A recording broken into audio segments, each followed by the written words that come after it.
3, 2, 1, take off!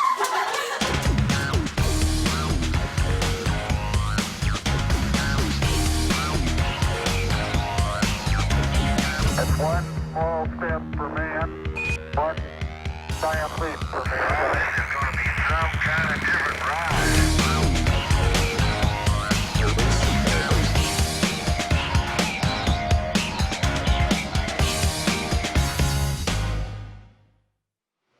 Hello and welcome to Flight School. Our classroom today is the Smithsonian National Air and Space Museum Stephen F. Udvar-Hazy Center. Our flight plan is simple. We'll learn about the amazing men and women of early powered flight, see their world-changing accomplishments, and learn the important principles behind their early flying machines. We'll zero in on 3 very special airplanes and take your questions. Through it all, you'll meet historians, museum docents, and aviation professionals who have the knowledge to make flight school take off. Let's start the engines and meet 2 more members of our flight crew. Matt? Kate, behind me is one of the true rock stars of the golden age of flight, the Winnie Mae of Oklahoma. The Winnie Mae is a Lockheed Vega with a 500 horsepower Pratt & Whitney engine. Winnie Mae, with her pilot Wiley Post, achieved all kinds of incredible achievements during the golden age of flight. But at first I have a question for you to think about during the course of our program. What does the Winnie Mae, a pilot with one eye, pressure suits like you see the astronauts wearing, and an experiment that'll make blood boil all have in common? We'll have the answer for you later in the program. For now, back over to you, Kate. Boiling blood? Ew. Okay, thanks, Matt. From the dawn of time, humans have wanted to fly. You see the dream in our mythology, our literature, our art. It was Leonardo da Vinci who took the first steps to make the dream a reality by diagramming heavier-than-air flying machines, helicopters, and parachutes. He spelled out many of the basic principles we use in flight today. But the first way people flew was much simpler than what da Vinci envisioned. Using the simple principle of buoyancy, the Montgolfier Air brothers created the first hot air balloon, which rose into the skies in 1783. The gas inside the balloon was lighter than air.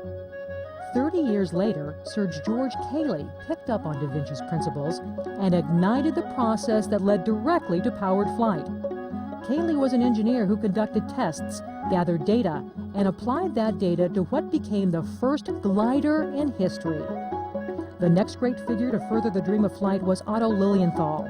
Between 1890 and 1896, Lilienthal made 2,000 glides, created 18 different types of gliders, and became world famous. Pictures of Lilienthal gliding through the air inspired people all over the world, including 2 bicycle builders in Dayton, Ohio, named Wilbur and Orville Wright.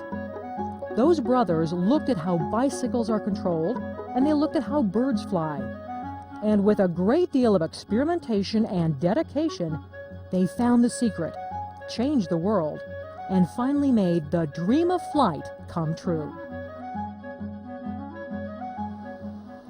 Joining us is Margie Natalie, a former teacher and a very accomplished pilot, as we can see by your jacket, Margie.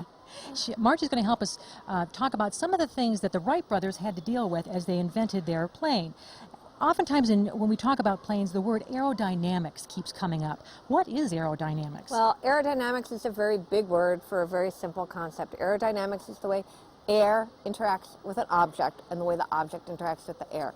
So the way the air hits an airplane or something like that. All right, so when a student goes out for recess, for example, and the wind hits the student, aerodynamics is a study of how the wind hits that student, basically. Pretty much, and students aren't very aerodynamic. The wind kind of hits them full on. And something like a plane would be because it has more of a narrow nose. Yes. If you look at airplanes, and they're thinner in the front than they are in the back, and the air plays with that. They design them to be more aerodynamic. So speaking of planes, there are what's called the 4 forces of flight that the Wright brothers had to deal with. What are those forces? Yes, well, we talk about forces of flight, and those are the forces that act upon the aircraft. We have lift that brings the aircraft up. Okay, so the air is coming under the plane and lifts it up. Mm-hmm. Yes, and obviously we need lift, otherwise we'd just be driving around on the ground. Mm-hmm. And weight pulls the aircraft down. So we need to balance the lift and weight so we stay in the air. Uh-huh.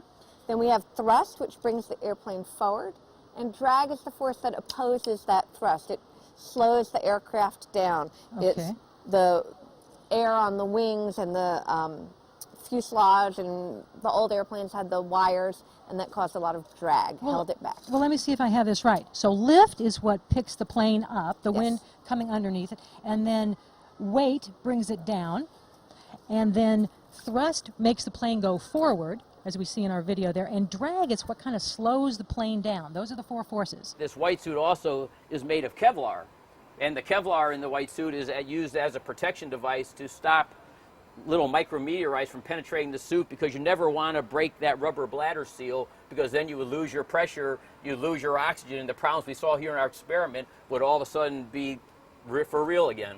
Yikes. So along with supplying the pressure, that outside spacesuit it's almost like armor for the astronaut. It is. It provides that protection, both physical protection like armor, as well as that thing to hold the pressure, hold that oxygen in. And also in the suit like the astronaut uses, there's also what's called a liquid cooling garment that actually also controls your temperature. That's the other thing when you're in space you have to control. Just like Wiley Post, when he flew in the Winnie Mae, had to wear very heavy clothes to stay warm, because as you climb up in altitude, besides for the pressure and the oxygen becoming less, your temperature goes down. So now when you watch the astronauts get on and off the space shuttle in their orange suits, think of Wiley Post. He's the man that made it all possible. Well, we've learned an awful lot from Wiley and the other pilots of his generation, but now let's listen to some pilots of today. Let me show you what's inside the cockpit. This is the cockpit of a C-20 United States Air Force airplane, and I'd like to show you some of the controls that you would typically see. Starting with the yoke. The yoke is used to fly the aircraft. If you were to push the yoke forward, the aircraft would descend. If you were to pull back on the yoke, the aircraft would climb. Turn it left, then the airplane would turn to the left based on aileron movement, and the same way with turning it to the right. So from the yoke to the approach plate. This is a typical approach plate that you would see in the aircraft, and it tells you all the directions in regards to taking this airplane off from the runway that it's located on. You have the throttles, which are used to advance the power on the engines, and if you push the throttles up, the engines will accelerate. If you pull them back, the engines will decelerate.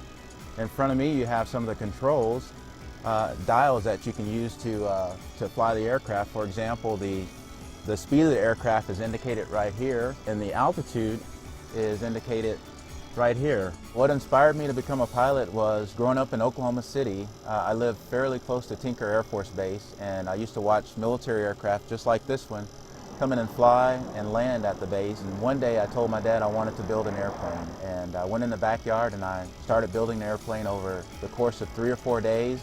And the airplane never flew, but it definitely inspired me. And on the day I graduated from pilot training, my dad pinned my wings on my chest and he told me that I'd finally reached my dream. In the background behind me is the coolest bird around, the SR-71. She's known as the spy in the sky. Talking with me about her experience as a commander of a different kind of surveillance vehicle is Rebecca Cowan-Hirsch. Thanks for joining us, Rebecca. Thank you, Ariel. It's good to be here. So, can you tell us, how did your work as a pilot support the Apollo program? So much like the spy in the sky, we were the eye in the sky. When the Apollo missions were flying, and now the satellite missions are flying, our aircraft provided that vision in between the land masses over broad ocean areas, collecting the telemetry from the orbital vehicles. So, telemetry. For the students who don't know, can you tell us a little more about what that is? Telemetry is much like television. While television is video over a distance, telemetry is data measured over a distance. How did your work in middle and high school prepare you for all the missions that you do on career today? It opened up a thirst for knowledge. I took a lot of science classes, a lot of math classes. As I headed towards my engineering degree, ultimately, that led me into a more technical field that opened new opportunities, specifically in aviation and experimental flight test engineering. And finally, what advice do you have for a student like myself interested in breaking into the aviation industry? Don't be afraid to try new things. While science and technology opens opportunities and opens doors, it really is an adventurous spirit. Don't be afraid to fail, because failure just allows you to understand more about your strengths. Thank you. Thank you. Great words from Rebecca Cowan-Hirsch. Back to you at the Enterprise deck at the Udvar Hazy Center in Chantilly, Virginia. As we leave now, we go one last time to Mark at Dawson Mission Control. For the Fairfax Network, I'm Kate Sullivan. Great job, Kate. And now we're going to go to Stephanie from Livonia, Michigan, and she's asking, how much runway do you need to land? Well, Mark, that all depends on such things as the weight of the airplane, the speed it's landing at, and the runway conditions and things like that. Typically for like a small airplane, it could be like 500 feet or so, but on a big airliner, it could be 5,000 feet or more. On a carrier with a tailhook, you can land an airplane in 345 feet. Wow. No, that's great. Let's quickly go over here to Bill, and I think he has one from Susie, and she's also from Livonia, Michigan, and she's asking, how long does it take to get your pilot's license? Well, when I was in the military, it took about a year's training, but we go over a lot more things. In the civilian side of the house, you have to go to ground school and have flight training. In flight training, a minimum of 40 hours. Average person takes about 60 hours, but proof of the pudding is when your instructor lets you solo.